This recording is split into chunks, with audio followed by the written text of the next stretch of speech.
Bonjour. J'espère que vous allez bien et bon, bienvenue pour le 45. 45, Mortal voilà. Realms 45. J'espère que vous allez bien. Voilà. J'ai déjà dit 2 fois, Ouais, mais c'est ça pas a l'air grave. mieux vaut plus que pas assez. Comme je n'ai pas dit 44, voilà, je me rattrape. Ok, je sais pas, attention. Donc avec ce Mortal Realms, donc 2 peintures rouges, des layers, les rayos rouges du coup, les nouvelles règles de terrain. On a aussi ici, toi, un dépliant sur les forces de la destruction avec les méga gargants qui sont très grands. Donc c'est pareil, il y en a un kit pour 3 variétés différentes.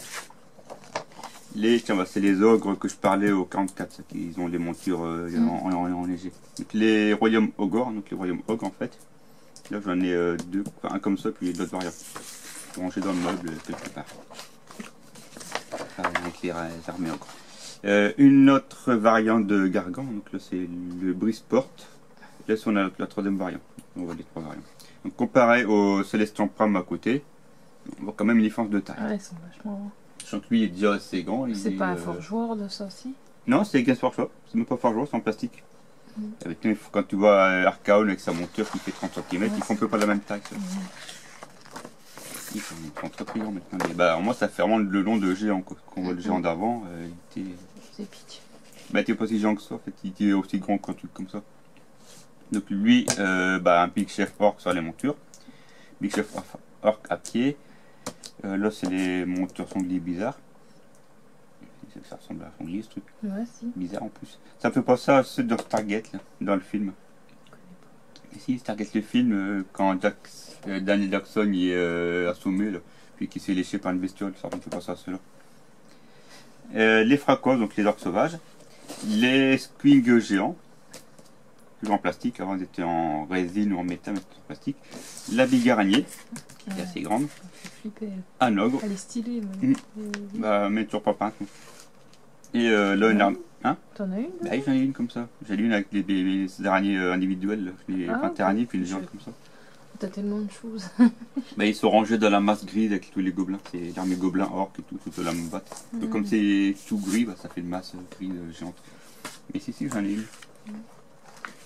Les Magna Caradron. On dirait des nains, mais en métal. C'est les navires volants là, dans leur bateau volant. Ah, ok. Ils font un peu steampunk, futuriste. Ouais, ils sont un peu plus technologiques puisqu'ils ont des bateaux qui volent. Ça fait un peu original. Cette partie, ça s'arrache. Donc quelques personnalités, le codex, un petit peu leur livre, on va dire, de commerce, leur règle commerciale. Les terres or, c'est la matière première qu'ils récupèrent en fait dans les nuages, ou qu'ils échangent contre d'autres personnes. Et les stratopores, c'est simplement les bateaux volants. À l'inverse des nains qui vivent dans les royaumes des laves, les Slayers, là. Les Fair Slayers, mais maintenant dans un autre nom. Eux, c'est leur monnaie d'or, c'est des runes en or. L'éternel renouveau, donc la guerre entre Nagash et Alariel. Donc on est arrivé du coup dans l'âge des mythes, la deuxième partie, avec l'évolution petit à petit. Les royaumes, donc les domaines de Sigmar, donc les mausolées sigmarites, qu'est-ce que c'est que les mausolées, un peu plus tard on va parler des placements.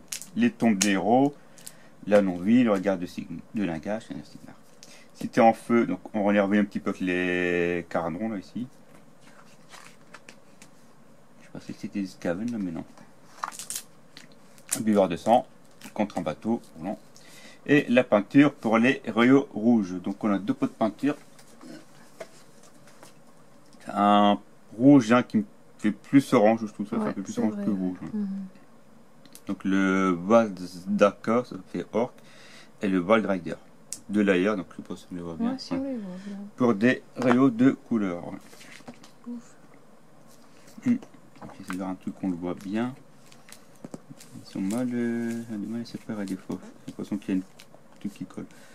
J'essaie de voir un truc qu'on voit bien ici. Voilà, on voit un petit peu en brossage à sec. Brossage à sec. Et ici, terminé, commencé. Les terrains. J'avais bizarre de passer comme ça, j'ai l'impression qu'il manque une page en fait. les piliers de feu, les osettes d'airain, les rues nantées. Donc là, c'est tous les placements de terrain spécifiques. Et aussi, on a aussi donc tout ce qui est garnison. Comment en fait mettre des figures dans la garnison, donc les mettre de côté en renfort, les terrains fatals, les terrains mystiques. Et ils se servent à chaque fois des mausolées pour faire les exemples en fait. Les garnisons, ça permet de mettre des figures en renfort, on peut tirer, on les protéger. Quand on combat, on a des bonus aussi pour les combats, pour la protection. Charte de paysage du mausolée. Donc on peut voir ici comment on le monte. Ce qui est bien, c'est que comme c'est vraiment disposé en pièces, on peut l'assembler comme on veut, en carré, en hexagone, en ligne. Ça me rappelle dur pas gérer la terre plate, polygone, cubique et tout. Tenir la ligne, donc le scénario de tenir la ligne. Donc là on voit justement le Sigmarite qui est mis, on pourrait utiliser comme ça les règles de garnison, les règles de protection, etc. Le 46, un nouveau terrain, donc la statue de Sigmarite roulée. On l'avait cette statue-là dans Warcry. Dans le premier Warcry qui est sorti, il y avait ce décor-là. Et ensuite, les Fast Ride Attack. En fait, ça c'est 3 Stormcast qu'on avait dans la V1 de Underworld. Hein. C'était une bande pour Shadowspear. C'était les jeux avec les bandes. Là. Donc là, ils ont été remis après pour Sigmar. Et des pions pour des tableaux de paysage pour avoir des rappels. Quoi. Ou si on n'a pas de paysage, il suffit de le poser, ça fait des souvenirs, pas des rappels. Des penses bêtes. Donc voici pour le 45. On a déjà bien dépassé le milieu. Il ne reste plus que 35 numéros normalement. Et on aura fini Mortal Realms. Ça passe vite. Ouais. En fin d'année, si je ne me trompe pas, on devrait l'avoir fini, je crois. Si pas de soucis entre temps. Voilà. Et on se retrouve par la suite, plus tard pour le dernier, déballage des arrivées, mais on n'a pas encore le temps de. Faut que je me motive à ressortir des armes, en fait, ce qu'il faut.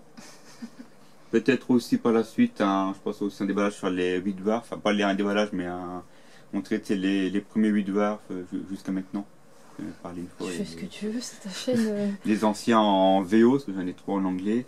Les tout premiers sortis en France, ensuite l'évolution de taille, d'épaisseur, le format hebdomadaire, le format mensuel. Et peut-être par la suite, je verrai bien une chaîne, une vidéo totalement à part, mais avec les jeux de rôle, ma bibliothèque de jeux de rôle pour les présentations. Les bouquins là-bas, les jeux de rôle, pour les présenter, surtout. Oh, tu fais ce que tu veux. Voilà. Donc voilà, c'est des petites vidéos prévues par la suite, histoire de changer un petit peu de Games Workshop. Voilà. Au revoir. À la prochaine, salut.